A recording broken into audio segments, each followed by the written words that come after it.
Good morning, runners. I hope you guys have all had a good week. It is very cold in Atlanta, cold for us. It's in its 20s, and I know it's cold across the nation. So, hopefully, you guys are bundled up warm, still getting your runs in, whether it's inside or outside.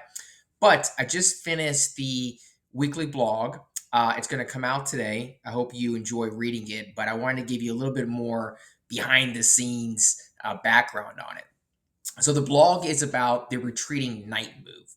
And as always, some of these things are interesting, but the story is my youngest son, many of you know, he plays scholastic chess, which means that I often find myself on weekends in random places at chess tournaments. And so that's where I found myself last weekend when my wife did most of the event this time. I came just for a part of it, but it was at a Holiday Inn in North Atlanta for a chess tournament. And I like going to these things. They're interesting in their own way, as you can imagine. And while I'm there for hours, because you spend most of your time just sitting around while the kids are playing, I play. I'll play with other adults. Sometimes they have exhibitions, but I'll play and it's fun. I'm not that good, but it's fun to play. And honestly, I probably spend more time watching than I do playing.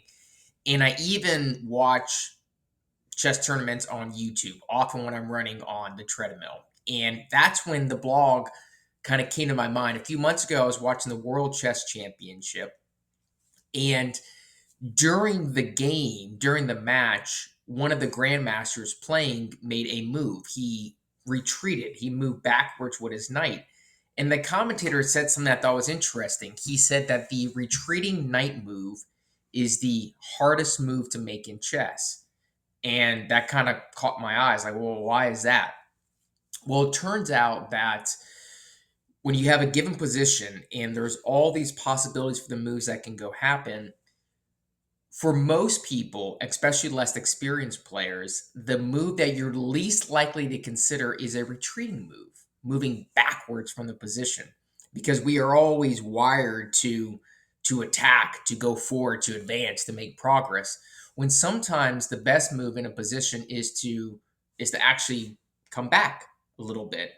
I remember one of my good friends I used to work with, he was in the military, went to West Point, and he always talked about the phrase, you're trading, sometimes you need to trade space for time, right? And it's the same idea. The retreating move is often the best move to make. And I think about that when it comes to running sometimes, because you're in a training cycle, you get injured, maybe things get a lot busy at work, you have family matters that happen, things happen. And in my experience, have wanted to push through it and keep sticking with everything. And sometimes that's not the best move, I've discovered. Sometimes it's best to actually retreat a bit, to rest and recover, and know that that's not necessarily giving up ground.